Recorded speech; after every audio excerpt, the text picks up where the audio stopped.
Good morning बच्चों। Last class में बच्चों हमने सेक्शन 45(2) तक पढ़ा था, तो आगे बढ़ते हैं। Capital gain on compensation on compulsory acquisition. बच्चों मैं पहले आपको क्लियर करता हूं कि ये सेक्शन किस रिगार्डिंग बना रखा है कि हमें बात समझ आए। सेंट्रल गवर्नमेंट ने ना हमारी जगह कंपल्सरी एक्वायर्ड कर, हाईवे के चक्कर में कोई भी प्रोजेक्ट था गवर्नमेंट का, हमारी जगह को कंपल्सरी एक्वायर्ड किया गया, पर हमें दिया गया कंपनसेशन। अब चाहे हम उस अपनी जगह को उनको देना चाहते थे या नहीं देना चाहते थे, वो जगह कंपल्सरी एक्वायर्ड हुई, हमारे अकाउंट में पैसे डाल दिए गए, हमें कंपनसेशन रिसीव्ड हुआ, तो गवर्नमेंट कहती है ये ट्रांसफर ट्रांजेक्शन है। हमने ट्रांसफर के मीनिंग में पढ़ा है compulsory acquisition under the law thereof. उस टाइम पे जो लॉ चल रहा है उसके बेसिस पर अगर गवर्नमेंट ने जगह एक्वायर्ड कर ली, कंपनसेशन दे दिया, तो ट्रांसफर ट्रांजेक्शन माने जाएगी। अब यहाँ सबसे पहली प्रॉब्लम पता क्या आती है, कई बार गवर्नमेंट जब कंपल्सरी एक्वायर्ड करती है ना, तो लोग उसी टाइम पे स्ट्राइक कर देते हैं, कोर्ट में केस कर देते हैं गवर्नमेंट के अगेंस्ट। तो वहां क्या होता है, गवर्नमेंट ने जगह कंपल्सरी एक्वायर्ड भी कर ली, लेकिन अभी कंपनसेशन पे आउट नहीं किया लोगों को। क्यों? क्योंकि बहुत सारे लोग तो मान ही नहीं रहे। अब मेरी जगह गवर्नमेंट ने कंपल्सरी एक्वायर्ड की 2018-19 और कंपनसेशन नहीं दिया उस ईयर में। आप मेरे को ये बताओ, इधर से गवर्नमेंट कहे कि आपकी जगह कंपल्सरी एक्वायर्ड हो गई है, कंपनसेशन डिसाइडेड है क्योंकि गवर्नमेंट ने बता दिया कितना दिया जाएगा, तो आप अपना टैक्स पे करो। अब मेरे पास कैश तो आया नहीं है, लैंड पहले ही एक्वायर्ड हो गया है, तो ऐसे कैसे मैं टैक्स पे कर दूंगा? मैं कहूंगा कम से कम वो अमाउंट रिसीव्ड तो होने दो। तो गवर्नमेंट ने कहा कि अगर इसमें गैप होता है, टाइम गैप, तो कैपिटल गेन आपका कंप्यूट होगा जब कंपनसेशन का पार्ट या पूरा कंपनसेशन रिसीव्ड होगा, ताकि एसएससी के पास कैश तो हो टैक्स पे करने के लिए। हालांकि इंडेक्सेशन का बेनिफिट उस ईयर तक मिलेगा जिस ईयर जगह कंपल्सरी एक्वायर्ड हो गई थी, क्योंकि ट्रांसफर तो तभी हो गई थी। गवर्नमेंट तो एक बेनिफिट दे रही है कि कंप्यूटेशन हम आगे की डेट पर कर देंगे जब आपको पार्ट या full value of compensation received होगा। एक तो ये इन्होंने क्लियर किया। दूसरी प्रॉब्लम क्या आती है बच्चों, अब जैसे गवर्नमेंट ने उनकी जगह कंपल्सरी एक्वायर्ड करी, उनको कंपनसेशन डिक्लेयर करके पे आउट कर दिया। अब बहुत सारे लोग जिनकी जगह एक्वायर्ड हुई, उन्होंने कोर्ट में केस किया कि हमें मार्केट वैल्यू के बराबर गवर्नमेंट ने पे आउट नहीं किया, गवर्नमेंट ने जो कंपनसेशन दिया है वो मार्केट रेट से कम है, तो हमारे को मार्केट रेट पे अमाउंट मिलना चाहिए। कोर्ट ने वहां कमेटी बनाकर चेकआउट किया तो वाकई ये बात सही मिली कि वहां पर मार्केट वैल्यू ज्यादा थी। तो कोर्ट ने गवर्नमेंट को ऑर्डर किया कि इनको इनहेंस कंपनसेशन देना पड़ेगा, बढ़ा दिया कंपनसेशन। जैसे मान लो मेरी जगह जो थी उसको एक्वायर्ड करने पर पहले 50 लाख मिले थे, और 2 साल बाद कोर्ट की जजमेंट के बाद 10 लाख रुपए मुझे और दिए गए, या गवर्नमेंट ने अपने आप कंपनसेशन को बढ़ा दिया। तो सबसे पहले 50 लाख का तो ऑलरेडी कंप्यूटेशन हो चुका है, उसका कैपिटल गेन लॉस आ चुका है। उसके बाद बढ़ा हुआ कितना और कंपनसेशन मिला है? 10 लाख रुपए। तो क्वेश्चन आता है अब इसका क्या ट्रीटमेंट होगा? तो वो कहते हैं cost of acquisition, cost of improvement तो पहले ही लेस हो चुकी है। जिस ईयर में इनहेंस कंपनसेशन मिलेगा उस ईयर अगर आपका कोई एक्सपेंसेस ऑन ट्रांसफर है तो वही वही लेस कर दो, रिमेनिंग आपका कैपिटल गेन है। मतलब इनहेंस कंपनसेशन में कॉस्ट ऑफ एक्विजिशन और कॉस्ट ऑफ इंप्रूवमेंट तो पहले ही लेस हो चुकी है, तो उसको बच्चों दोबारा लेस नहीं करने दिया जाएगा। यहां पर ये प्रोविजन बता रखा है, और उसके बाद 2 नोट हैं, पढ़ेंगे एक बार, पहले लाइन टू लाइन पढ़ते हैं, इसका क्वेश्चन भी अच्छे से क्लियर हो जाएगी बात।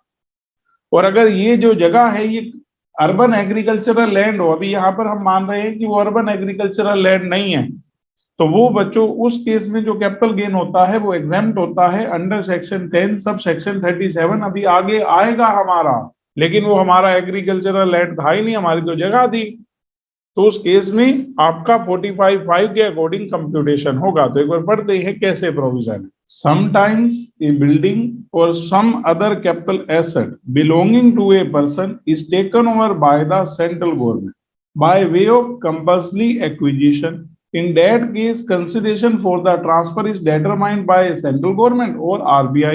When the central government pay the above compensation, capital gain may arise.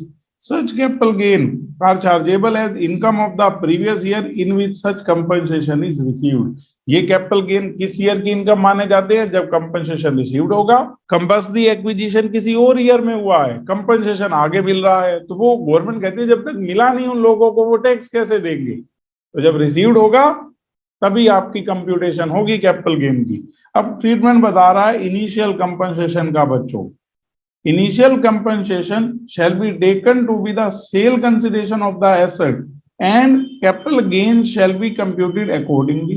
अगर आपको पहले गवर्नमेंट ने इनिशियल कंपनसेशन दिया, इनिशियल का मतलब है बच्चों कि आपने कोर्ट में केस किया है या गवर्नमेंट को ही अपील कर रहे हो कि हमारे कंपनसेशन को बढ़ाया जाए, एक बार माना थोड़ा जाएगा वो बढ़ेगा। तो गवर्नमेंट ने सब पर्सन को जिन जिन की जगह एक्वायर्ड की थी अमाउंट पे कर दिया, अकाउंट्स में आ गया आपके, तो that is called initial compensation. तो उसी इनिशियल कंपनसेशन को क्या मान लिया जाएगा? सेल कंसिडरेशन, और उसमें से cost of acquisition, cost of improvement घटाकर क्या निकल आएगा? कैपिटल गेन या लॉस।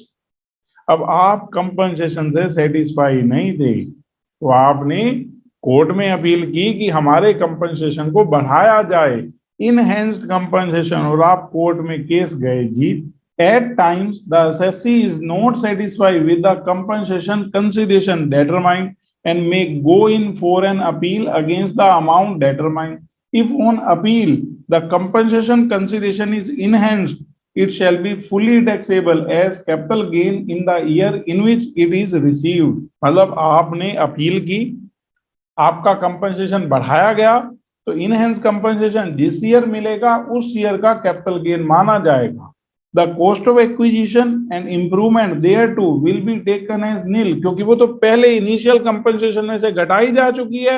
मेरी जगह कंपल्सरी एक्वायर्ड हुई, मैंने आप 30 लाख में खरीदी थी, गवर्नमेंट ने 50 लाख कंपनसेशन दिया इनिशियल वाला, तो 50 में से उस 30 लाख का इंडेक्स करके घटा चुका हूं मैं, कैपिटल गेन आ चुका है मेरा, और 10 लाख गवर्नमेंट ने और दे दिए, तो अब थोड़ा दोबारा 30 लाख लेस होंगे, वो तो हो चुके हैं। Since it has already been deducted at the time of computation of capital gain for initial compensation consideration, such capital gain shall be long term और short term depending upon the original capital gain.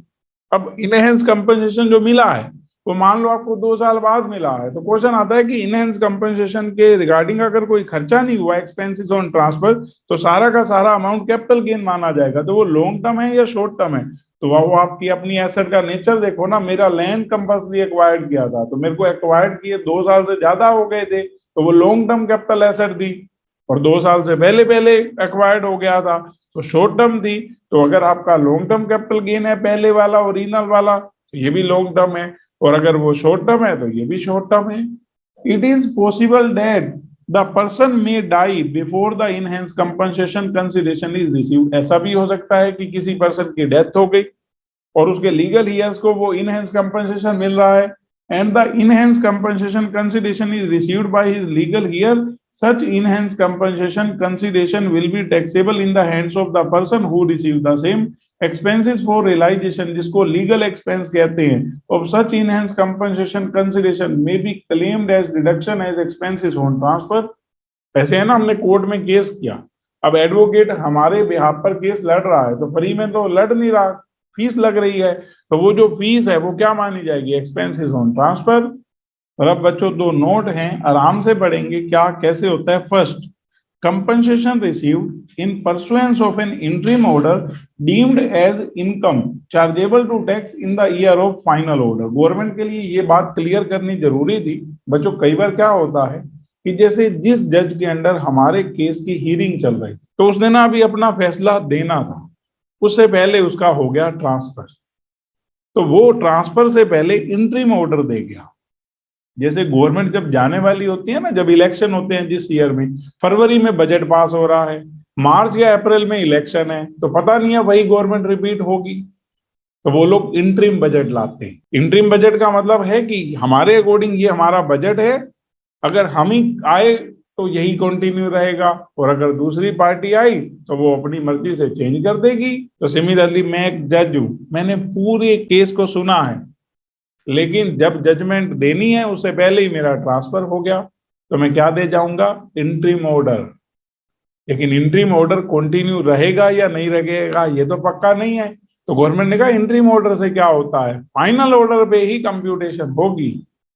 तो ये क्या कहता है, in order to remove the uncertainty regarding the year in which amount of compensation received in pursuance of an interim order of the court is to be charge to tax, a proviso has been inserted after clause b to provide that such compensation shall be deemed to be income chargeable under the head capital gain in the previous year in which final order of such court, tribunal or other authority is made। जब उनका final order होगा उस year में वो amount taxable होगा।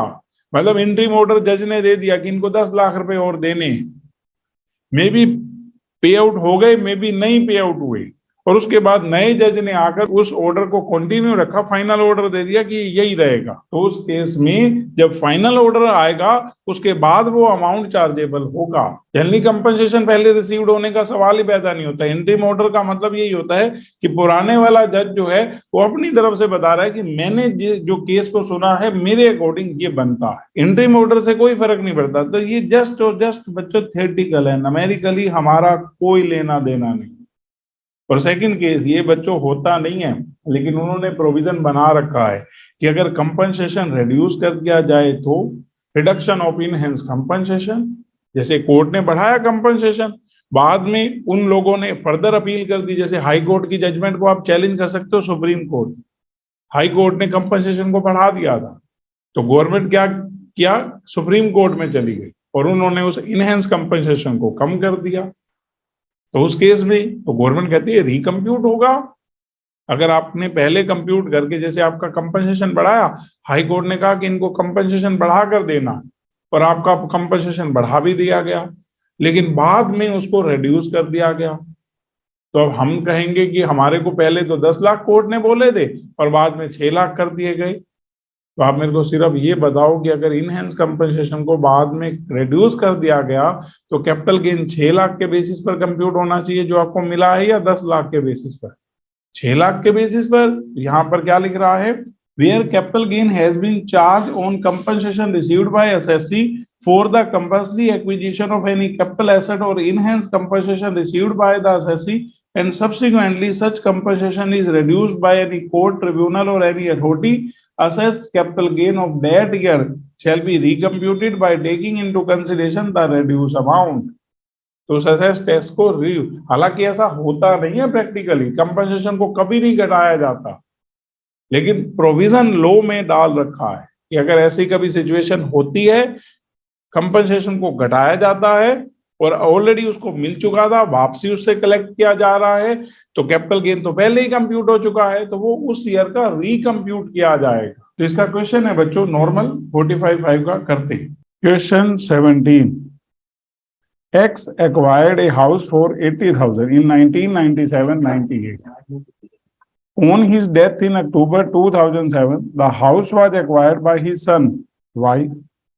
The market value of the house as on 1/4/2001 was 320। अब ध्यान देना बच्चों, हाउस 1/4/2001 से पहले एक्वायर्ड किया है, तो 1/4/2001 को जो फेयर मार्केट वैल्यू है वो ज्यादा है, तो वही कॉस्ट ऑफ एक्विजिशन हो गई।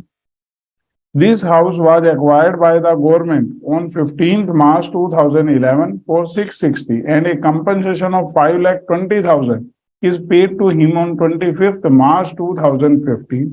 अब इसकी जगह जो है वो कंपल्सरी एक्वायर्ड हुई है 2010-11 में, 15 मार्च 2011, और कंपनसेशन इसको मिला है 14-15 में, 6-60 में से 5 मिली। अब ये किस ईयर में मिल रहा है, चाहे पार्ट मिले उसी ईयर में कंप्यूटेशन होगी, लेकिन इंडेक्सेशन का बेनिफिट उस ईयर तक मिलेगा जब जगह कंपल्सरी एक्वायर्ड हुई थी। अब ये हमसे कहता है एंड द बैलेंस 140 ऑन 15/4/2015, और अगले साल 15-16 में 140 और मिल गए। तो हमें अभी इसमें सिर्फ इतना पता है कि 14-15 प्रीवियस ईयर, असेसमेंट ईयर 15-16, हम लोग कंप्यूटेशन करेंगे। सेल कंसीडरेशन है 660, कॉस्ट ऑफ एक्विजिशन है 320, पर इंडेक्सेशन का बेनिफिट 2010-11 तक मिलेगा, मतलब ऊपर 10-11 का और नीचे 1-2 का, क्योंकि जगह 1-2 से पहले एक्वायर कर रखी है। Y filed a suit against the government challenging the quantum of compensation and the court order for giving of additional compensation of 1 lakh. अब वाई ने केस कर दिया गवर्नमेंट के अगेंस्ट, उस चैलेंज किया कि जो कंपनसेशन दिया जा रहा है वो एनफ नहीं, एडिशनल कंपनसेशन मिलना चाहिए, और कोर्ट ने ऑर्डर कर दिया 1 लाख रुपए एडिशनल कंपनसेशन के लिए. He incurred an expenditure of 2000 in connection with the suit, और उसके 2000 रुपए इसके रिगार्डिंग खर्च हो गए.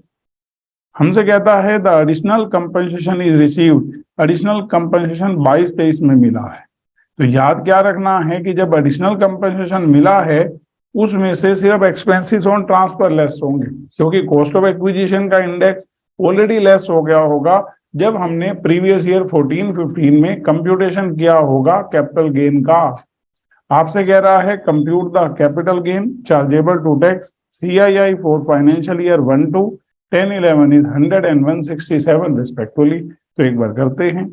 यहां हम लिखेंगे बच्चों कंप्यूटेशन ऑफ कैपिटल गेन्स.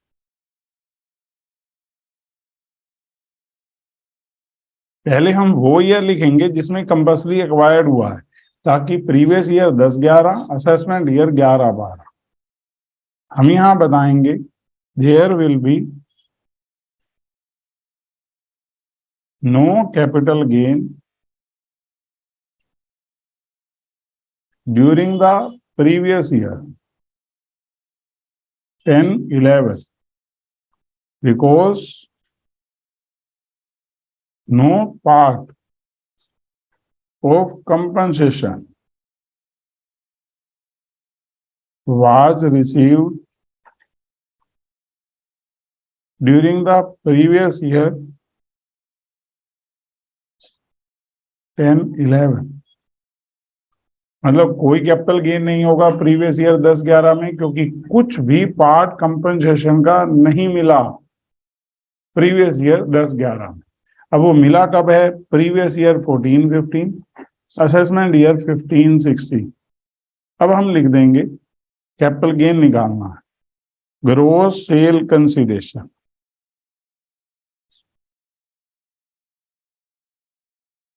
ये बच्चों 6,60,000 जो टोटल अमाउंट ऑफ कंपनसेशन है, चाहे उसमें से अभी मिले 520 है, इससे कोई फर्क नहीं पड़ता.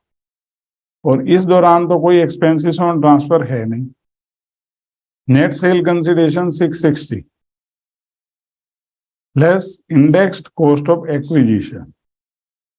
कॉस्ट ऑफ एक्विजिशन है फेयर मार्केट वैल्यू, क्योंकि एसेट 1/4/2001 से पहले एक्वायर्ड कर रखी है, तो कॉस्ट ऑफ एक्विजिशन होगा जितने में खरीदी थी, मतलब 80,000, और fair market value as on 1/1/2001 320, whichever is higher, क्योंकि at the option of assessee होता है 320.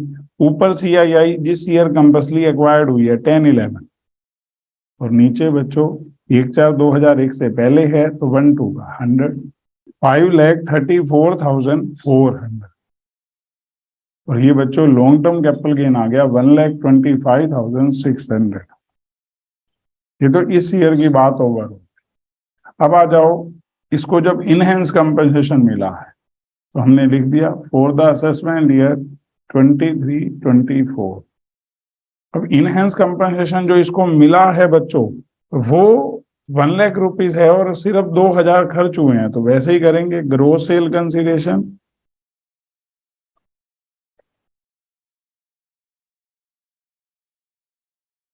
1 लाख. एक्सपेंसेस ऑन ट्रांसफर घटाते ही कैपिटल गेन आ जाएगा, क्योंकि कॉस्ट ऑफ एक्विजिशन इस केस में पहले से लेस है, यहां लेस नहीं होनी. LTCG 98,000. ये बच्चों आंसर आ गए हमारे. नोट बनाते हैं, यहां लिखेंगे here the asset was acquired before 1/4/2001, so the cost of acquisition is पहला एक्चुअल परचेज कंसिडरेशन, जितने में एसेट खरीदी है बच्चों 80,000, और fair market value as on 1/4/2001 ₹320, whichever is higher. So cost of acquisition ₹3,20,000। अब जस्ट बच्चों इसके बाद फाइनेंशियल एसेट्स की बात कर रहा है, मतलब शेयर्स की। तो आपको ये समझना है कि अभी जो इसने क्वेश्चन दिए हैं वो अनलिस्टेड शेयर्स के लिए। अनलिस्टेड शेयर्स के रिगार्डिंग हमने ऐसे पढ़ा था, ओरिजिनल शेयर्स, उसके बाद बोनस शेयर और लास्ट वन राइट शेयर। तो एक बार तीनों को दोबारा रिकैप करते हैं कि हमने क्या पढ़ा था। अनलिस्टेड शेयर्स के केस में 2 ईयर का पीरियड कंसीडर्ड होता है। 2 साल से ऊपर हो गए ट्रांसफर से पहले तो लॉन्ग टर्म, और 2 साल के अंदर अंदर बेच दिया तो short term. Cost of acquisition, अगर आपने ओरिजिनल शेयर फर्स्ट फॉर 2001 से पहले खरीदे हैं तो जैसे नॉर्मल प्रोविजन है, जितने में आपने परचेज किए हैं, या fair market value as on first four 2001 whichever is higher, और 1/4/2001 के बाद खरीदे हैं बच्चों तो जितने में परचेज किए।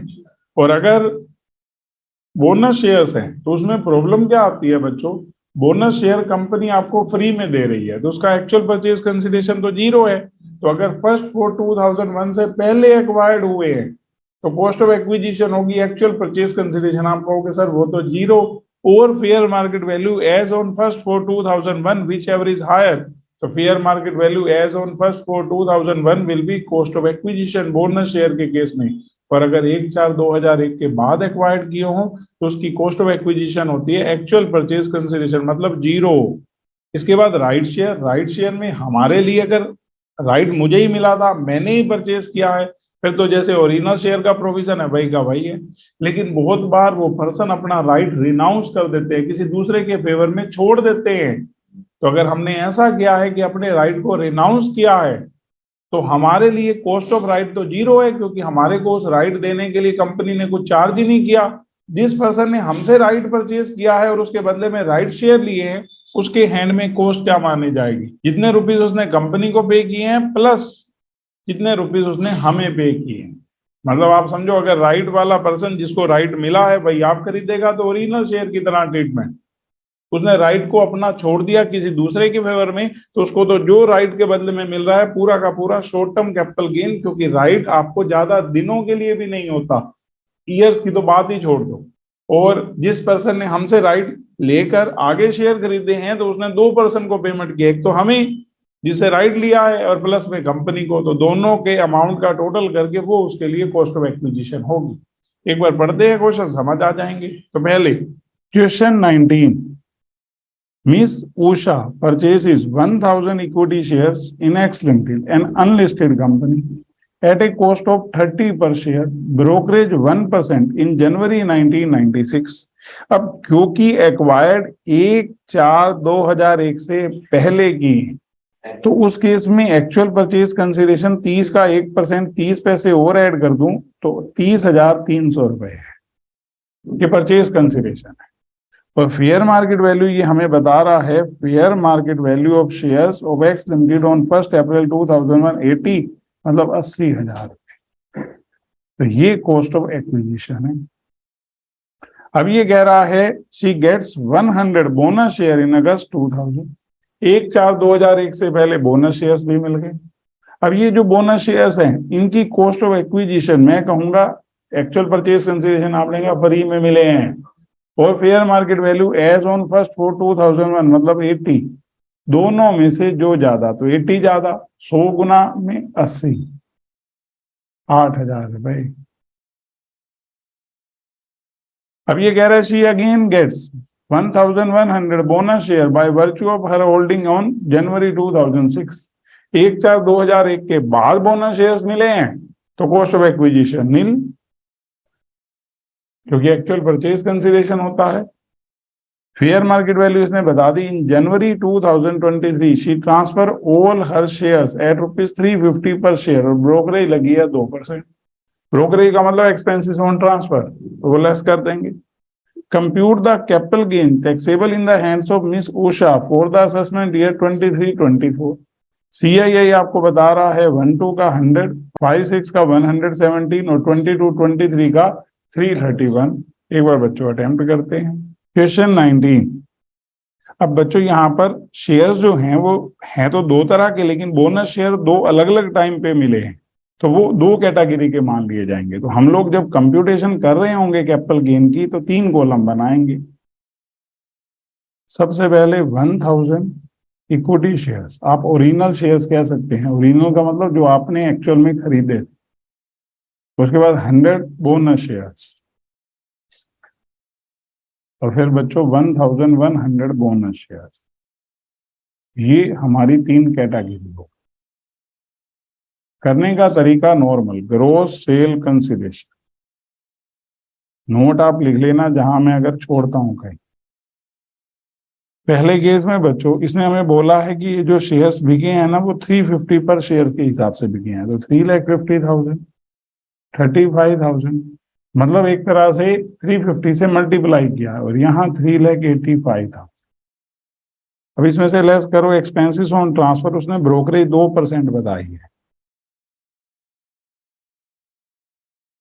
तो हमने हर केस में 2% कर दिया। 7,000, 700, 7,700 लेस किया। नेट सेल कंसिडरेशन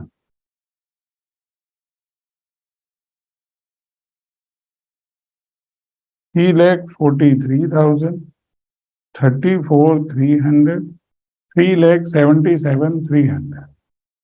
अब इसमें से लेस करेंगे, हालांकि सभी के सभी शेयर्स को 2 ईयर से ज्यादा हो चुका है 24 मंथ से, तो इंडेक्सेशन होगा। इंडेक्स कॉस्ट ऑफ एक्विजिशन सबके केस में अपना अपना कैलकुलेट करते हैं।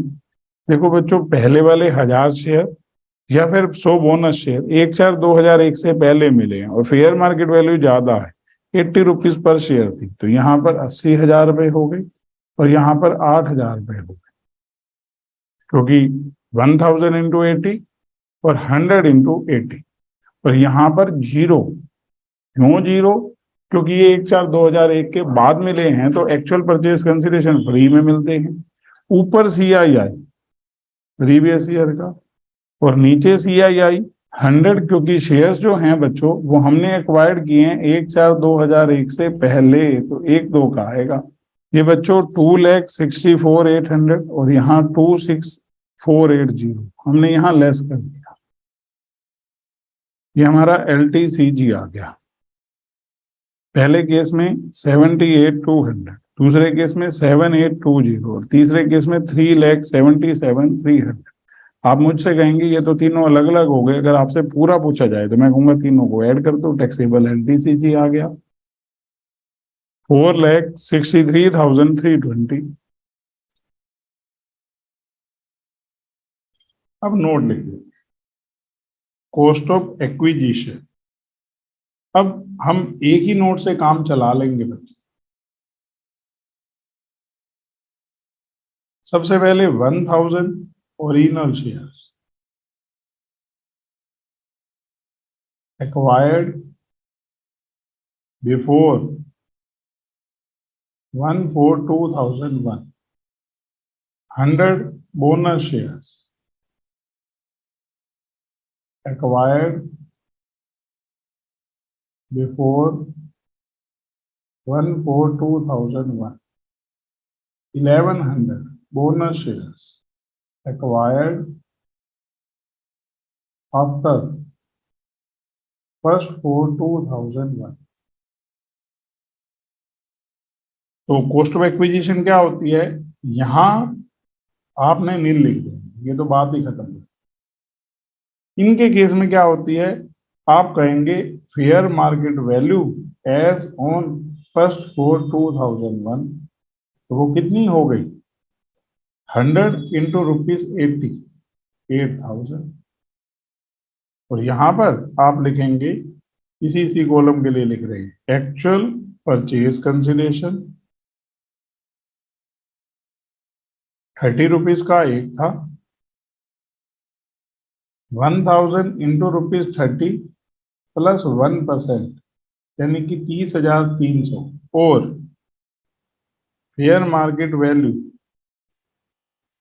As on 1/4/2001, 1000 into 80, 80,000, whichever is higher, तो ये बच्चों 80,000। Question 20, mister R hold 1000 shares in star minus limited an unlisted company acquired in the year 2001-2 at a cost of 75,000. अब acquired 2001-2 में किए हैं, मतलब 1/4/2001 के बाद, तो कॉस्ट ऑफ एक्विजिशन यही रहेगी. He has been offered right shares by the company in the month of August 2022 at 160 per share in the ratio of 2 for every 5 held. इसके पास जो 5 शेयर्स हैं, हर 5 शेयर्स के लिए 2 शेयर्स का ऑफर हुआ, right. तो हमने कैलकुलेट किया 400 शेयर्स का ऑफर आया है इसके पास राइट परचेज करने का. He retained 50% of right and renounced the balance right share in favor of Mr. Kyau for 30 per share in September 2022. इस 400 में से आधे शेयर्स तो इसने आप ले ली, रिटेन कर लिया, राइट, और बाकी 50% रिनाउंस कर दिया किसी मिस्टर क्यू के नाम पर, और उसे 30 रुपए पर शेयर चार्ज किए हैं. All the shares were sold by Mr. R for 300 per share in January 2023. And Mr. Kyu sell his share in December 2022 for 280 per share.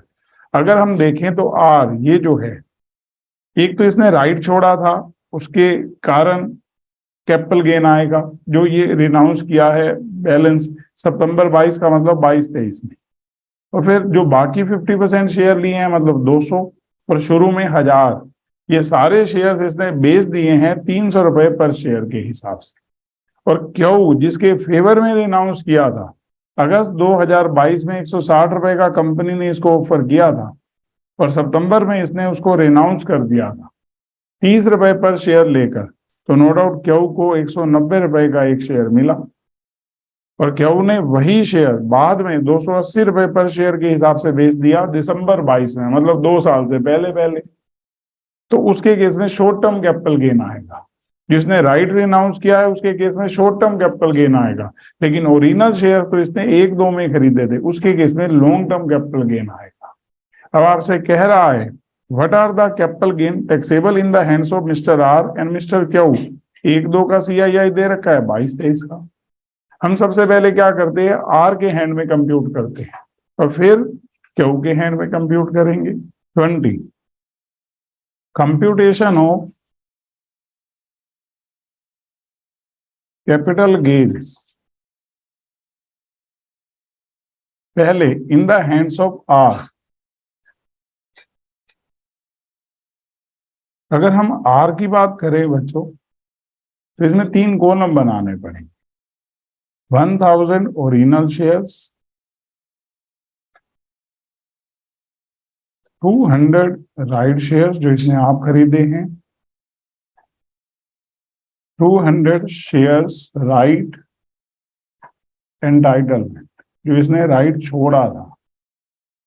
अब अगर आप में से कहेंगे कि ग्रोस सेल कंसिडरेशन, तो आर ने अपने सारे शेयर 300 रुपए पर शेयर के हिसाब से बेचे, चाहे वो ये 1000 हो और चाहे ये 200. ये बच्चों 3 लाख और ये 60,000. और ये जो राइट एंटाइटलमेंट था इसको रिनाउंस किया है 30 रुपए पर शेयर के बदले में, हालांकि कॉस्ट 0 होती है. अब जो 200 राइट शेयर्स हैं या फिर 200 जो शेयर्स का राइट एंटाइटलमेंट है, उन दोनों को अगर हम देखें तो 2 ईयर से पहले वो तो आपको अगस्त में मिला, सितंबर में रिनाउंस कर दिया, 1 महीने में रिनाउंस कर दिया, और शेयर्स जो सितंबर में अलॉट हुए आपको वो आपने जनवरी तक बेच दिए, तो मतलब विद इन 2 ईयर्स हुआ है. तो हम यहाँ लिखेंगे cost of acquisition. Right share company ने 160 रुपए पर शेयर के हिसाब से दिया है, तो 160 से मल्टीप्लाई किया 32,000, और जो राइट रिनाउंस किया उसकी कॉस्ट तो नील है. इनमें तो कैलकुलेट हो जाएगा शॉर्ट टर्म कैपिटल गेन, और जो ओरिजिनल शेयर हैं उनके केस में आएगा index cost of acquisition. 75,000 cost of acquisition है, ऊपर CII 331, नीचे 100, 248,250. और बच्चों ये हमने लेस कर दिया, पहले केस में लॉन्ग टर्म कैपिटल गेन है और बाकी दोनों केसेस में शॉर्ट टर्म. यहां हम लिख लेते हैं कैपिटल गेन्स 51,750. ये बच्चों LTCG है, और यहाँ 28,000 और 6,000 STCG.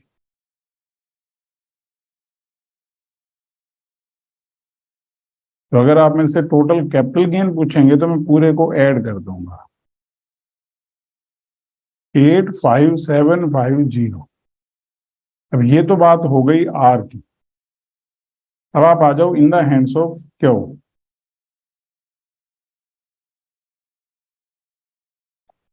क्यू ने राइट इससे लेकर शेयर्स खरीदे हैं, तो कॉस्ट ऑफ एक्विजिशन उसके लिए 190 हो गई। 160 रुपए कंपनी को दिए हैं, 30 इसको दिए हैं, और उसने ये शेयर्स बेच दिए हैं 280 रुपए पर शेयर के हिसाब से। ग्रोस सेल कंसिडरेशन 200 शेयर्स 280 पर share 56,000 less expenses on transfer लिखने और लिख दो हैं 0। तो net sale consideration 56,000 less cost of acquisition, क्योंकि 2 साल से पहले पहले बेच दिए हैं, इवन कुछ महीनों में ही सेल कर दी है, तो ये इसको 190 में मिले हैं, क्योंकि 160 प्लस 30 हमने मल्टीप्लाई किया 38,000, इसमें से डिफरेंस किया तो 18,000 short term capital gain. Question 21.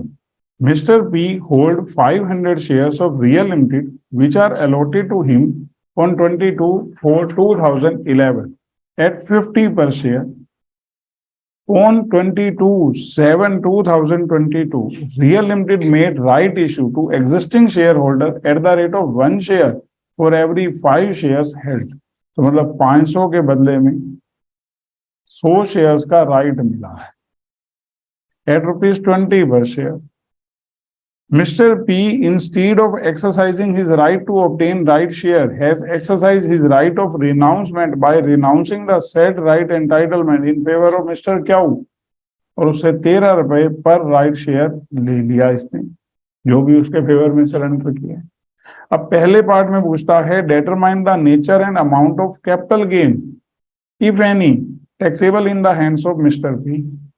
तो पी के हैंड्स में शॉर्ट टर्म कैपिटल गेन आएगा, क्योंकि उसने सिर्फ अपना राइट छोड़ा है। तो राइट एंटाइटलमेंट हुआ था उसको 22 जुलाई 22 को, और उसने उसको रेनाउंस कर दिया है 4 अगस्त 2022 को। मतलब अगर आप गैप देखेंगे तो वो 1 मंथ का भी नहीं, और होते 2 साल है।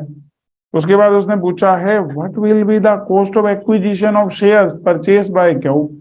क्यू के लिए कॉस्ट वो है जो कंपनी को दे रहा है 20 रुपए पर शेयर, प्लस इसको जो दे रहा है राइट एंटाइटलमेंट दे रहा, तो 33 पर शेयर और 100 शेयर्स के 3300 रुपए। तो एक बार इसको अटेम्प्ट करते हैं। Question 21। Original shares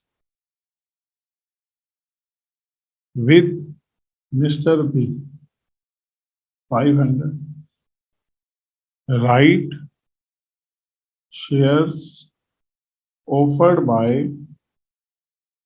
real limited, और 5 वाले को 1, तो 100 शेयर्स। इसने ये राइट जो है वो रिनाउंस कर दिया। तो हम सबसे पहले चाहते हैं कि फर्स्ट पार्ट के अकॉर्डिंग मिस्टर पी की बात करें। 100 shares right entitlement renounced by Mr. P in favor of Mr. Q by charging ₹13 पर शेयर, 13 रुपए पर शेयर के हिसाब से चार्ज करते हुए उसने राइट रिनाउंस कर दिया। Period of holding is less than 24 months. So it is short-term capital asset. तो कैपिटल गेन कितना आएगा इन the hands of mister P? Sale consideration 13 रुपए पर शेयर के हिसाब से मिले हैं। 100 शेयर्स का एंटाइटलमेंट है 13 रुपए के हिसाब से 13 से। कॉस्ट ऑफ एक्विजिशन 0 है। ये क्या आ गया? Short term capital gain. अब आप आ जाओ क्यू के पास। वो पूछ रहा है क्यू के लिए कॉस्ट होगी क्या, हम यहाँ लिखते हैं cost of shares in the hands of Q. इसमें दो चीजें आएंगी, first amount paid to mister P, 100 share 13 रुपए के हिसाब से 1300 plus amount paid to real 20 रुपए पर शेयर के हिसाब से बच्चों 2000 33 ये कॉस्ट एक्विजिशन क्यों के है। क्वेश्चन 22 ये बच्चों 45(2) का है, जो अभी हमने पीछे पढ़ा था कि अगर कैपिटल एसेट को स्टॉक इन ट्रेड में कन्वर्ट कर देते हैं और फिर बाद में सेल होती है। Mister Gaurav Arora convert his capital asset acquired for an amount of 50,000 in June 2003 into stock in trade in the month of November 2019। मतलब ये परचेज किया है 3/4 में तो कन्वर्ट कराया है 19-20, तो ट्रांसफर ट्रांजैक्शन तो 19-20 में हो गई। The fair market value of the asset on the date of conversion is 450, तो यही मान लिया जाएगा full value of consideration. Indexation का बेनिफिट भी 19-20 तक मिलेगा, लेकिन कंप्यूट तब होगा जब स्टॉक इन ट्रेड एक्चुअल में बिकेगा, क्योंकि पैसे आ जाएंगे।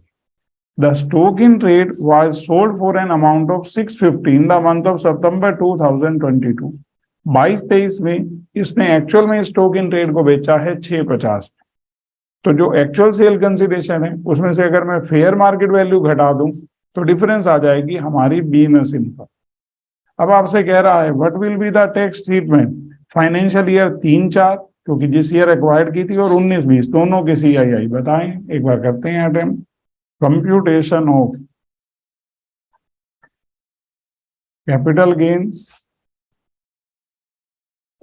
And business income. तो सबसे पहले बिजनेस इनकम, ये जो एक्चुअल सेल कंसिडरेशन है ना,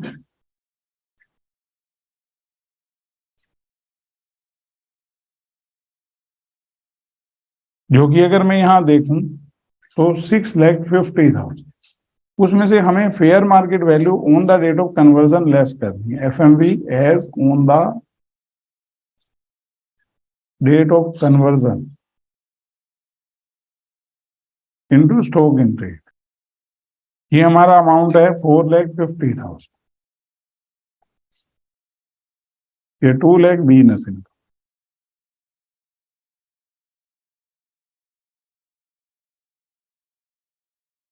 अब इसके बाद कैपिटल गेन की टर्म आई।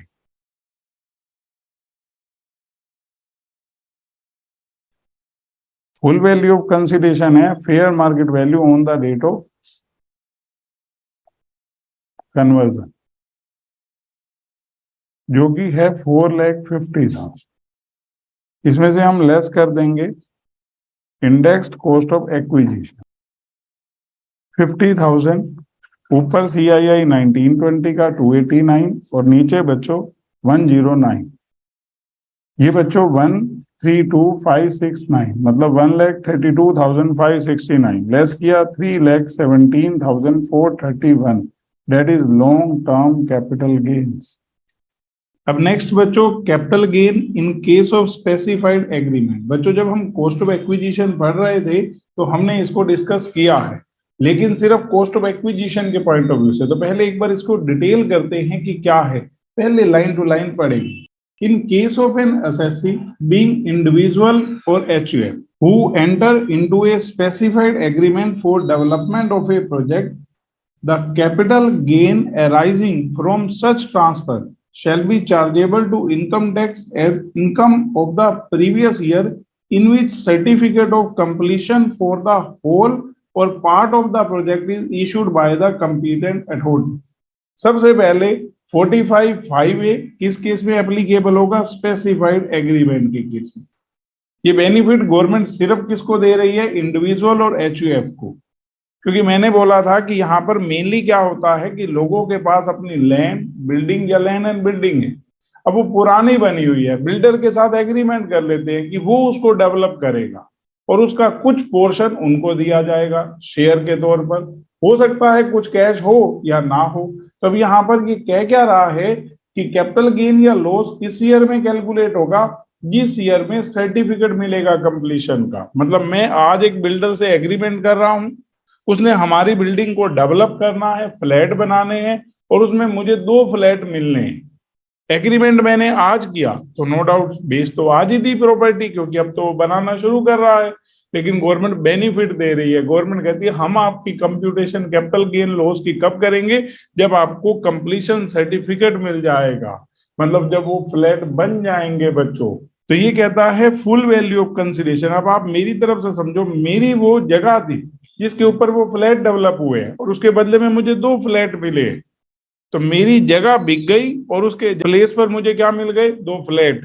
तो मेरे हैंड में फुल वैल्यू ऑफ कंसिडरेशन क्या है, the stamp duty value of his share in the project being land और बिल्डिंग और both on the date of issuing of said certificate of completion plus consideration received in cash if any. अगर कोई cash भी दिया है तो उसको include करके दोनों का total date will be called full value of consideration. और ये जो बेनिफिशियल प्रोविजन है इसकी नॉन एप्लीकेबिलिटी कब होगी, अगर मैंने कंप्लीशन सर्टिफिकेट रिसीव्ड होने से पहले ही अपना शेयर बेच दिया। तो ये कहता है it may however be noted that these beneficial provision would not apply where the assessee transfer his share in the project on or before the date of issue of said completion certificate, and capital gain tax liability would be deemed to arise in the previous year in which such transfer took place। अगर उसने completion से पहले ही अपना हिस्सा बेच दिया तो उसको ये बेनिफिशियल प्रोविजन नहीं मिलेगा। उस पे तो जब सेल करोगे उसी टाइम पे कैपिटल गेन लॉस आ जाएगा। In such a case, full value of consideration received or accruing shall be determined by general provision of the act। तो एक बार आप इसको स्टडी ने जैसे दिया है डायग्राम बनाकर वैसे समझो। Individual HUF entering into specified agreement for development of project. तो आपसे कह रहा है is individual HUF transferring his share in the project after the date of issue of completion certificate. Yes, तो आगे प्रोसीड करो। नहीं, उसने पहले ही बेच दिया तो उस केस में कैपिटल गेन नॉर्मल प्रोविजन से लगेगा। Is the individual HUF transferring his share in the project on or before the date of issue of completion certificate? Yes, capital gain tax liability would arise in the previous year in which property is handed over to the developer। जब उसने अपनी property का agreement किया था, उसने handed over किया था, उसी टाइम पे कैपिटल गेन लॉस कैलकुलेट हो जाएगा। बेनिफिट तभी मिलेगा अगर आप अपने शेयर को बेचेंगे नहीं। कब तक, बिफोर रिसीविंग कंप्लीशन सर्टिफिकेट, जब तक कंप्लीशन सर्टिफिकेट मिल नहीं जाता, और उसके बाद ट्रांसफर करेंगे तो ये आपको बेनिफिट प्रोविजन मिलेगा। अपने पास होल्ड करेंगे तो कोई प्रॉब्लम ही नहीं है। Capital gain tax liability would arise in the previous year in which certificate of completion for whole or part of the project is issued by the competent authority। जब completion certificate मिलेगा तभी capital gain loss calculate होगा, भले ही आपने तो पहले ही transfer कर दी। जब डेवलपर ने उसके ऊपर बनाना शुरू किया तो आपने पोजेशन तो दे दी थी प्रॉपर्टी की, लेकिन गवर्नमेंट कहती है कैपिटल गेन लॉस अभी कैलकुलेट नहीं होगा। और क्वेश्चन आता है फुल वैल्यू ऑफ कंसिडरेशन क्या होगा, stamp duty value on the date of issue of certificate of completion of his share plus cash consideration if any साथ लिख सकते हैं। ये फुल वैल्यू ऑफ कंसिडरेशन माना जाएगा। Full value of consideration deem to be, ये हमने पढ़ा था कॉस्ट ऑफ एक्विजिशन में, मतलब आपकी पहले एक बार सेल तब मान ली गई जब आपको उसमें 1 या 2 फ्लैट मिले।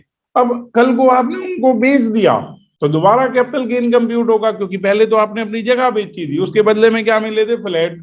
अब आपने उन फ्लैट को बेच दिया तो क्वेश्चन आता है उन फ्लैट की कॉस्ट ऑफ एक्विजिशन क्या है।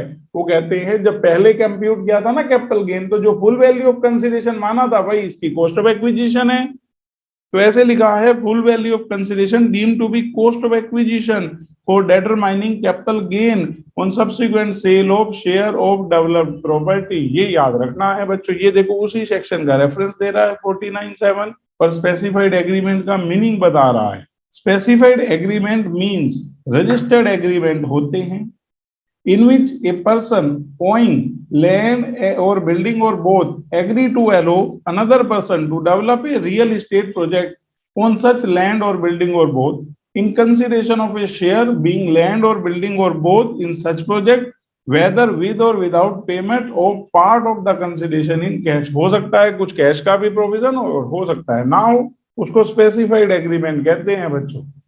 मतलब आप इसको मैं रफ एग्जांपल से ऐसे समझा सकता हूं, मेरी किसी अच्छी जगह पर अपनी प्रॉपर्टी पड़ी है, 200 गज जगह है, तो मैं बड़े लंबे टाइम से उसको बना नहीं पा रहा, और एक बिल्डर ने मुझे ऑफर किया कि हम इसके ऊपर डेवलप कर देते हैं फ्लैट, एक फ्लैट भी दे देंगे, 50 लाख कैश भी दे देंगे अगर आप मानते हो। तो मैंने कहा ठीक है, ओके आप बना दो और 50 लाख मेरे को कैश दे देना। तो उसने मेरे साथ रिटर्न एग्रीमेंट कर लिया। अब रिटर्न एग्रीमेंट जब किया, ऑटोमेटिकली तो ट्रांसफर तभी हो गया, लेकिन गवर्नमेंट बेनिफिट दे रही है 45(5)(a) में। क्या कह रही है कि अब वहां पर फ्लैट बनने शुरू हो गए, जब कंप्लीशन सर्टिफिकेट मिलेगा तब ट्रांसफर माना जाएगा आपके हैंड में। तो उस टाइम पे कैपिटल गेन लॉस कैसे कैलकुलेट होगा? एक तो मुझे वहां फ्लैट मिला, उसकी stamp duty value plus 50 lakh cash मिले, दोनों का टोटल कर लो, वो फुल वैल्यू ऑफ कंसिडरेशन है। और मेरी जगह जितने में मैंने खरीदी थी वो कॉस्ट ऑफ एक्विजिशन है, कैपिटल गेन का लॉस आ जाएगा। थोड़े टाइम बाद मैंने अपने वाला फ्लैट बेच दिया, जो मेरे को मिला था फ्लैट वो मैंने सेल आउट कर दिया। तो अब उस फ्लैट की कॉस्ट ऑफ एक्विजिशन क्या है? जो सेल के टाइम, जो पहले कंप्लीशन सर्टिफिकेट के टाइम पे फुल वैल्यू ऑफ कंसिडरेशन मानी थी, स्टैंप ड्यूटी वैल्यू, वही उसकी क्या मान ली जाएगी? Cost of acquisition. जो stamp duty value completion certificate के टाइम पे थी, उसी की मेरे हैंड में क्या मान ली जाएगी? Cost of acquisition. और जितने में बेचूंगा कैपिटल गेन का लॉस आ जाएगा। अब देखो बच्चों आगे, capital gain on distribution of asset by company in liquidation, section 46। पहले ना बच्चों आराम से इस कंसेप्ट को समझते हैं कि इसका मतलब क्या है। जैसे किसी कंपनी का लिक्विडेशन होता है, लिक्विडेशन का मतलब कंपनी बंद हो रही है, जैसे पार्टनरशिप में डिसोल्यूशन होता है। तो लिक्विडेशन के टाइम पे कंपनी क्या करती है? अपनी एसेट सेल आउट करेगी, पहले आउटसाइड लाइबिलिटीज की पेमेंट करेगी, और जो बचा हुआ पैसा है वो इक्विटी शेयर होल्डर्स को मिलेगा। तो इन्होंने यहाँ क्लियर कहा है कि अगर कंपनी कैश या कोई भी एसेट अपने शेयर होल्डर में डिस्ट्रीब्यूट कर रही है, कैश दे रही है तो बस बात ही खत्म। और जैसे मान लो कंपनी के पास लैंड था और कंपनी ने अब वो लैंड अपने ही शेयर होल्डर में डिस्ट्रीब्यूट कर दिया। जैसे हमारी कंपनी प्राइवेट कंपनी थी, उस कंपनी में सिर्फ और सिर्फ 10%, हर किसी की 10% होल्डिंग थी, 10% ही शेयर होल्डर थे, और लैंड था उनके पास, और उन्होंने 1/10 करके सब एक शेयर होल्डर में वो लैंड डिस्ट्रीब्यूट कर दिया। तो क्वेश्चन आता है कि क्या कंपनी ने लैंड को बेचा है? नहीं बच्चों। तो वो कहते हैं लिक्विडेशन के टाइम पे जब कंपनी अपनी एसेट शेयर होल्डर में डिस्ट्रीब्यूट करती है, that is not a transfer transaction in the hands of company, क्योंकि कंपनी ने शेयर होल्डर से कुछ लिया नहीं है। लेकिन इसी सेम टाइम पे शेयर होल्डर को अपने शेयर्स के बदले में ये एसेट्स या कैश मिल रहा है। शेयर होल्डर के हैंड में शेयर सेल हो गए और उसके बदले में उनको कैश मिल गया, क्योंकि रीजन क्या, वो शेयर होल्डर थोड़ा रहे, अब तो कंपनी उनको एसेट डिस्ट्रीब्यूट कर रही है। तो मान लो मैं एक शेयर होल्डर हूं, मैंने उस कंपनी के शेयर खरीदे थे 10 लाख रुपए के, आज कंपनी ने मुझे एक तो लैंड का 1/10 जो पोर्शन दिया है वो 50 लाख रुपए का है, और प्लस में 20 लाख रुपए मुझे कैश में मिला है। तो जो वो 70 लाख रुपीस हैं बच्चों, वो कंपनी से मुझे उस 10 लाख रुपए के शेयर्स के बदले में मिले हैं। तो पहले नंबर पे ये देखा जाएगा कि क्या कंपनी के पास एक्यूमुलेटेड प्रॉफिट है। तो एक्यूमुलेटेड प्रॉफिट आप सिर्फ इतना बताओ, जब किसी पार्टनरशिप फर्म का डिसोल्यूशन होता है और जर्नल रिजर्व पड़ा है बैलेंस शीट में, तो बच्चों आप क्या करते हो? आप कहोगे कैपिटल अकाउंट के क्रेडिट में ट्रांसफर करते हो, मतलब आप बांट देते हो। तो सिमिलरली जब कंपनी का लिक्विडेशन हुआ तो एक्यूमुलेटेड प्रॉफिट किसको मिले होंगे? शेयर होल्डर को। तो गवर्नमेंट कह रही है कि जितने रुपए एक्यूमुलेटेड प्रॉफिट थे ना, जैसे मान लो टोटल एक्यूमुलेटेड प्रॉफिट 30 लाख रुपए थी और मेरे पास 1/10 शेयर है, तो मेरे को हिस्से में कितने एक्यूमुलेटेड प्रॉफिट मिले हैं? 3 लाख रुपए। ये 3 लाख तो मेरे हैंड में डीम डिविडेंड है। 3 लाख रुपीस मेरे हैंड में क्या है बच्चों? Deem dividend under section 222C। और मेरे को टोटल कितना अमाउंट मिला है? आप कहोगे सर लैंड और कैश मिलाकर 70 लाख। 70 लाख में से कितने रुपीस मेरा डिविडेंड है? डिविडेंड तो मेरी अदर सोर्सेस की इनकम हो गई, तो बाकी रह गए बच्चों 67 लाख। ये उन शेयर का सेल कंसिडरेशन है जिनको मैंने कितने रुपीस में खरीद रखा है? 10 लाख रुपीस में।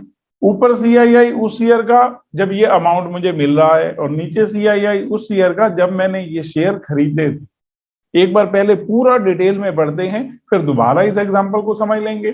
फर्स्ट पॉइंट बच्चों, in the hands of liquidated company, जो कंपनी लिक्विडेट हो रही है, where the asset of a company are distributed to its shareholders on its liquidation, such distribution shall not be regarded as a transfer by the company. Company ने जो अपनी asset share holder को distribute की, company के hand में उसको transfer transaction नहीं माना जाएगा। Therefore, there will be no question of capital gain loss to the company, क्योंकि कंपनी शेयर होल्डर से कुछ ले थोड़ा रही है, उनकी होल्डिंग के हिस्से में उन एसेट्स को दिया जा रहा है। यहां बाहर बेचने की बात नहीं हो रही, यहां बच्चों डिस्ट्रीब्यूशन की बात हो रही है, जो बांटी जा रही है एसेट शेयर होल्डर्स में। सेकंड पॉइंट कहता है in the hands of shareholders, shareholder receive money और other assets from the company on its liquidation, जो उनको कैश मिला है मतलब मनी और प्लस में other assets, they will chargeable to income tax under the head capital gain in respect of the market value of the asset received on the date of distribution or money so received by them. The portion of the distribution which is attributable to accumulated profit of the company is to be treated as dividend income of the shareholder under section 222C, which is chargeable to tax in the hands of shareholder under the head income from other sources. The same will be deducted from amount received fair market value for the purpose of determining the consideration for computation of capital gain. एक बार पहले ये chart समझ लेते हैं, तो फिर example अपना repeat कर लेंगे। Capital gain on distribution of asset by company in liquidation in the hands of company, तो हम कहेंगे distribution is not a transfer, इसलिए कोई कैपिटल गेन टैक्स लायबिलिटी नहीं आएगी। उसके बाद आप आ जाओ शेयर होल्डर के हैंड में, distribution attributable to accumulated profit of the company deem dividend, और कौन से हेड की इनकम मानी जाएगी, इनकम फ्रॉम अदर सोर्सेस, और जो अमाउंट मिला है प्लस जो एसेट्स मिली हैं उसकी फेयर मार्केट वैल्यू, इसके टोटल में से डीम डिविडेंड घटा दो 222C वाला, ये वाला रिमेनिंग अमाउंट सेल कंसिडरेशन है, फुल वैल्यू ऑफ कंसिडरेशन, और उसमें से फिर बच्चों आप कॉस्ट ऑफ एक्विजिशन घटाकर कैपिटल गेन लॉस कैलकुलेट करो। जैसे अभी मैंने यहां माना कि 70 लाख रुपीस टोटल मिले हैं, कैसे, 50 लाख रुपए फेयर मार्केट वैल्यू की एसेट है, 20 लाख कंपनी ने कैश दी, तो 70 लाख रुपीस हो गए। और 70 लाख में से क्योंकि कंपनी का एक्यूमुलेटेड प्रॉफिट 30 लाख था, मेरे पास 110 शेयर हैं, तो अगर 30 लाख का 1/10 करूं तो 3 लाख रुपए तो डीम डिविडेंड हो गया, तो बाकी रह गए 67 lakh, that is net sale consideration. ये सेल कंसिडरेशन है, फुल वैल्यू ऑफ कंसिडरेशन है किसका, उन शेयर्स का जिसके बदले में हमें कैश मिला है, और वो शेयर मैंने खरीदे कितने में थे, 10 लाख। ऊपर CII जिस ईयर ये हुआ है लिक्विडेशन, बाद वाला पीरियड नहीं लेंगे, जिस दिन लिक्विडेशन डिक्लेयर हुआ उसी दिन ट्रांसफर मान लिया जाएगा। तो ऊपर उस ईयर का CII और नीचे CII जिस ईयर मैंने ये शेयर खरीदे थे। अगर लॉन्ग टर्म कैपिटल एसेट है, शॉर्ट टर्म है तो सीधा 10 लाख घटाकर शॉर्ट टर्म कैपिटल गेन आ जाएगा। नोट बच्चों, जब हमने इंक्लूजन एक्सक्लूजन पढ़ा था तो ये पढ़ा था in determining whether the capital gain in the above case is short term और long term, period subsequent to the date on which company goes into liquidation shall not be considered. जिस दिन liquidation declared हुआ और आपको payment में जो time gap लगा उसको पीरियड ऑफ होल्डिंग में इंक्लूड नहीं करेंगे। आपका ट्रांसफर किस दिन मान लिया जाएगा, जिस दिन लिक्विडेशन डिक्लेयर हो गया, उसके बाद वाले पीरियड को कंसीडर नहीं करेंगे पीरियड ऑफ होल्डिंग में। सेक्शन 46A बच्चों आराम से पढ़ेंगे, पहले कंसेप्ट समझेंगे। Capital gain on buy back etcetera of shares और अदर सिक्योरिटीज। तो 46A क्या कहता है, बाद में डायग्राम भी बना रखा है। In case of specified securities other than shares, मतलब शेयर्स के अलावा और कोई भी सिक्योरिटीज हैं, any consideration received by holder of specified security other than share from any company on purchase of its specified security is chargeable to tax in the hands of holder of specified security. The difference between cost of acquisition and value of consideration received by the holder of security is chargeable to tax as capital gains in his hands. The computation of capital gain shall be made in accordance with provision of section 48. वो capital gain वही तो कहता है, जो gross sale consideration है उसमें से expenses on transfer less कर दो, नेट सेल कंसिडरेशन आ गया, और उसमें से आप कॉस्ट ऑफ एक्विजिशन लेस कर दो। Such capital gain shall be chargeable in the year in which such security were purchase by the company. जिस टाइम पे बाय बैक होगा, तो कंपनी ने बाय बैक किया है तो शेयर होल्डर जो है उसकी तरफ से तो ट्रांसफर हो गया, तो कंप्यूटेशन हो जाएगी। As far as shares are concern, this provision would be attracted in the hands of shareholder only if the shares are bought back by a company other than a domestic company। मतलब other security में तो ये कह ही रखा है specified security. जैसे मान लो आप एक कंपनी के आपके पास डिबेंचर, और उस कंपनी ने बाय बैक कर लिया, कोई भी सिक्योरिटी लगा लो अदर देन शेयर्स, तो मैंने डिबेंचर मान लिए, तो उन्होंने क्या किया, बाय बैक किया है। और हमारे को बाय बैक करने के बाद, क्योंकि मान लेता हूं रिडीमेबल थे 15 साल बाद, लेकिन उनके पास बाय बैक का ऑप्शन था कि हम 4 साल बाद बाय बैक कर सकते हैं, मतलब ऐसा कुछ भी ऑप्शन किसी भी सिक्योरिटी के रिगार्डिंग अदर देन शेयर्स, तो जब उस शेयर होल्डर को पैसे मिलेंगे बाय बैक पर, तो मान लो उन्होंने वो खरीदी तो थी सिक्योरिटी 100 रुपए ईच के हिसाब से, कंपनी ने बाय बैक के टाइम पे दिए 110 रुपए के हिसाब से, तो वो जो 10 रुपीज है वो शेयर होल्डर के हैंड में क्या बन जाएगा, कैपिटल गेन। तो शेयर होल्डर के हैंड में क्या बनेगा बच्चों, कैपिटल गेन। यही लिखा है, difference between cost of acquisition and value of consideration received by the holder of security is chargeable to tax as capital gain in his hand. The computation of capital gain shall be made in accordance with provision of section 48। वो तो सिर्फ computation का तरीका बताता है। Such capital gain shall be chargeable in the year in which such security were purchased by the company। और note में वो क्लियरली लिख रहा है कि शेयर्स के केस में शेयर होल्डर के हैंड में अमाउंट तभी टैक्सेबल होगा जब वो company other than domestic company हो। फिर डोमेस्टिक कंपनी में क्या होगा ये अभी बताएंगे। डोमेस्टिक कंपनी के केस में उन्हीं के हैंड्स में टैक्सेबल हो जाएगा। तो यहाँ लिख रखा है in case of shares whether listed और unlisted, in case of buyback of shares whether listed और unlisted by domestic company, additional income tax at the rate of 20% plus surcharge 12%। बच्चों 20 का अगर मैं 12% करता हूँ ना तो 2.4 हो जाता है, और 20 में 2.4 ऐड करता हूँ तो 22.4, उसके बाद फिर 4% इसका 22.4 का, तो ये इसको बना देता है 23.296%। ये रेट है जो कंपनी डोमेस्टिक होने के बावजूद शेयर्स बाय बैक करती है। तो उस केस में in case of buyback of share whether listed और unlisted by domestic company, additional income tax is leviable in the hands of company।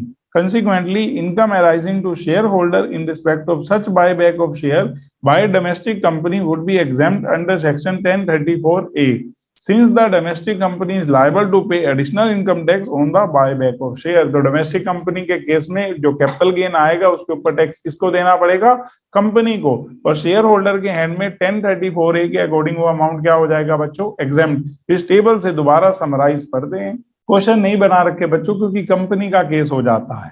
Taxation provision in respect of buy back. First, taxability in the hands of, company के hand में कब taxability होती है, buy back of share bye domestic company, तो company को ही देना पड़ेगा 23.29%, और अगर वो डोमेस्टिक कंपनी के अलावा हुआ तो शेयर होल्डर के हैंड में होगा, कंपनी के हैंड में टैक्सेबल नहीं होगा।